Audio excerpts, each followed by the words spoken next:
আজকে নিয়ে এসেছি তোমাদের জন্য মাটন লিভার ফ্রাই বা খাসির মাংসের মেটে ফ্রাই। চলো, দুর্দান্ত স্বাদের রান্না, রুটি লুচি পরোটা সব কিছুর সঙ্গে কিন্তু ভীষণ ভালো লাগবে, আর ভাতের সঙ্গে তো ভালো লাগবেই। চলো তাহলে দেখে নিই মাটন লিভার ফ্রাই। একটা কড়াই বসিয়ে গ্যাসের ওভেনের মুখে আমি 3 চামচ সাদা তেল নিলাম। তেলটা গরম হয়ে গেলে খুন্তি দিয়ে আমি গরম তেলটাকে কড়াইয়ের চারদিকে লাগিয়ে নিচ্ছি। গ্যাসের ফ্লেমটাকে লোয়ে দিয়ে আমি একটা দারচিনি ফোড়ন দিলাম, 3টে ছোট এলাচ দিয়ে দিলাম, আর 4টে লবঙ্গ দিলাম। হাফ চামচ মতো গোটা জিরে ফোড়নের মধ্যে দিয়ে দিলাম। 4টে মিডিয়াম সাইজে পেঁয়াজকে এরকম সরু সরু লম্বা করে কেটে নিয়েছিলাম, সেগুলো দিয়ে দিলাম। এবার আমি এই পেঁয়াজ কুচিগুলোকে হালকা হালকা লাল লাল করে ভেজে নেব। দেখো, পেঁয়াজ কুচিগুলো হালকা হালকা করে যখন কালারটা চেঞ্জ হয়ে এসছে, 10-12টা মতো কারিয়া পাতা আমি ভালো করে ধুয়ে নিয়ে এই পেঁয়াজ কুচির মধ্যে দিয়ে দিচ্ছি। এর ফলে টেস্টটা দুর্দান্ত বেরোবে। আরও 1 মিনিট মতো কারিয়া পাতাগুলো পেঁয়াজের সঙ্গে আমি ভালো করে ভেজে বা সাঁতলে নিচ্ছি।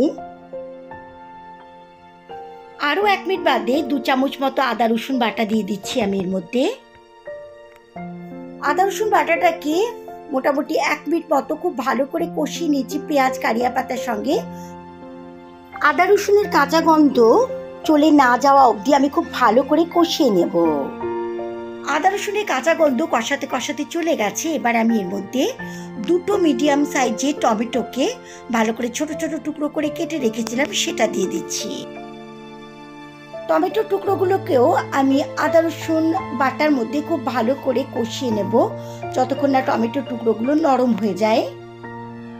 1 চামচ মতো লবণ দিয়ে দিলাম। লবণ দেবার ফলে টমেটোর টুকরোগুলো একদমই নরম হয়ে যাবে। 1 চা চামচ মতো হলুদের গুঁড়ো দিলাম, আর 1 চা চামচ মতো লাল লঙ্কার গুঁড়ো দিলাম।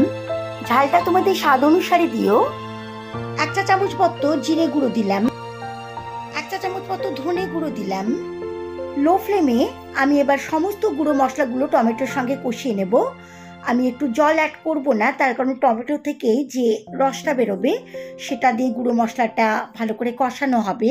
তবে গ্যাসের ফ্লেমটাকে এই সময় একদম লোয়ে করে দিতে হবে, না হলে কিন্তু গুঁড়ো মশলাগুলো পুড়ে বা জ্বলে যেতে পারে।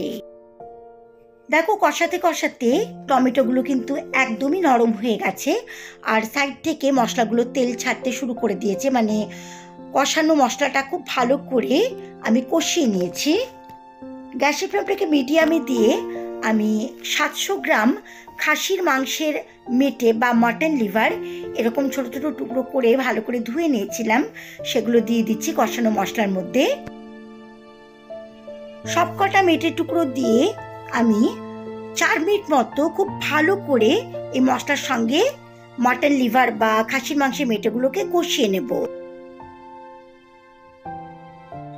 দেখো, 4 মিনিট ধরে কষানোর ফলে মেটেগুলো থেকে অল্প অল্প করে জল ছাড়তে শুরু করে দিয়েছি, আর খুব ভালো করে মেটেগুলোকে আমি কষিয়ে নিচ্ছি। দেখো, যে মেটের থেকে জল বেরিয়েছে সেই জলটা দিয়ে কিন্তু এই মেটেগুলো সেদ্ধ হয়ে যাবে। আমি আলাদা করে কষানোর সময় কোনো জল ইউজ করছি না।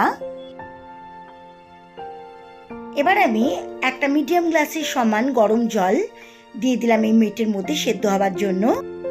জলটাকে মিশিয়ে দিচ্ছি মেটের মধ্যে। গ্যাসের ফ্লেমটাকে মিডিয়ামে রেখেই যখন ঝোলটা ফুটতে শুরু করে দিয়েছে, তখন 15 মিনিটের জন্য আমি মেটেগুলোর ওপর ঢাকা দিয়ে দিলাম, যাতে মেটেগুলো ভালো করে সেদ্ধ হয়। দেখো, 15 মিনিট বাদে আমি কিন্তু ঢাকনাটা খুলে দিলাম। মেটেগুলো ভালোই সেদ্ধ হয়েছে। এবার আমি গ্যাসের ফ্লেমটাকে একদম হাই করে দিলাম, কারণ যেহেতু মেটে ফ্রাই, এটা কিন্তু একদম শুকনো শুকনো হবে। হাই ফ্লেমে আমি 3 মিনিট ধরে কষানোর পর যখন গ্রেভিটা একদম কমে এসছে, তখন আমি এর মধ্যে অনেকটা পরিমাণ ধনেপাতা কুচি দিয়ে দিলাম। ধনেপাতা কুচিগুলো আমি মেটেগুলোর সঙ্গে মিশিয়ে দিচ্ছি। এই রেসিপিটাতে কিন্তু ঝোল বা গ্রেভি একদম কম থাকবে, একদম শুকনো হয়ে যাবে রান্নাটা। 1/2 চামচ মতো গরম মশলা গুঁড়ো দিয়ে দিলাম। গরম মশলা গুঁড়োটাকে ভালো করে মিশিয়ে দিচ্ছি রান্নাটার সঙ্গে। একদম তৈরি হয়ে গেছে খাসির মাংসের মেটে ফ্রাই। রেসিপিটা ভালো লাগলে অবশ্যই আমার চ্যানেল ডালিয়াস ক্রিয়েটিভিটিকে সাবস্ক্রাইব, লাইক আর শেয়ার করো। দেখো, গ্রেভিটা একদম শুকনো হয়ে গেছে, আর ঠান্ডা হয়ে গেলে আরেকটু টেনে যাবে গ্রেভিটা। একদম মাখা মাখা তৈরি হয়ে গেছে এই রান্নাটা। এবার আমি গ্যাসের ফ্লেমটাকে অফ করে দেব। অফ করার আগে 1 চা চামচের একটু কম গোলমরিচের গুঁড়ো দিলাম, এর ফলে রান্নাটার টেস্ট কিন্তু দারুণ বাড়িয়ে দেবে। গোলমরিচের গুঁড়োটাকে রান্নার সঙ্গে ভালো করে মিশিয়ে দিলাম। একদম তৈরি হয়ে গেছে মাটন লিভার ফ্রাই বা খাসির মাংসের মেটে ফ্রাই। গ্যাসের ফ্লেমটাকে অফ করে আমি ঢাকা দিয়ে দিলাম।